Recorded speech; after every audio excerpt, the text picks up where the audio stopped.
உங்க புள்ள உங்ககிட்ட முழுசா இருக்கு. முழுசா இருக்கு. அவன் கல்யாணம் பண்ணி கொடுத்து இதுக்கு முன்னாடி ஒரு பொண்ணு வந்தா கையெல்லாம் நடுங்கிறது. குடிச்சு அவன் வந்து அவளை அடிச்சு சூடு வச்சு கொடுமைப்படுத்தி காட்டுக்குள்ள போய் உட்காந்துருக்கு அந்த பொண்ணு நைட்டெல்லாம். உங்க புள்ள முழுசா உங்க கூட இருக்குல்ல, பெரிய ஏதோ புண்ணியம் பண்ணிருக்கீங்க.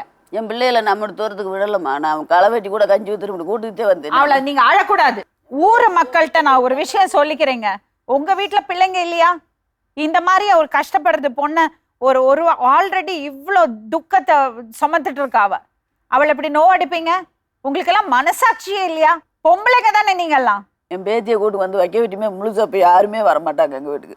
கூட பிறந்தவங்க கொத்தவங்க யாருமே எங்க கூட பேசுறது கூட இல்லை.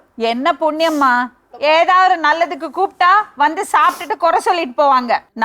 நான் வழி சொல்லணும்னா நான் சொன்னதை கேட்கணும். கேக்குறோம்மா. இதை பத்தி எல்லாம் கவலையப்படக்கூடாது. போன் போடுங்க. வணக்கம்மா, நான் கலைஞர் டிவில இருந்து பேசுறேன். உங்க பேரு? காமேஸ்வரி மேம். காமேஸ்வரி, என்ன பண்றீங்க? நர்சிங் படிச்சிட்டு இருக்கேன் மேம். எத்தனாவது வருஷம்? 10 வருஷம் தான் மேம். 1 மாசம் தான் ஆகுது நான் சேர்ந்து. சரி, எத்தனை வருஷம் கோர்ஸ்மா அது?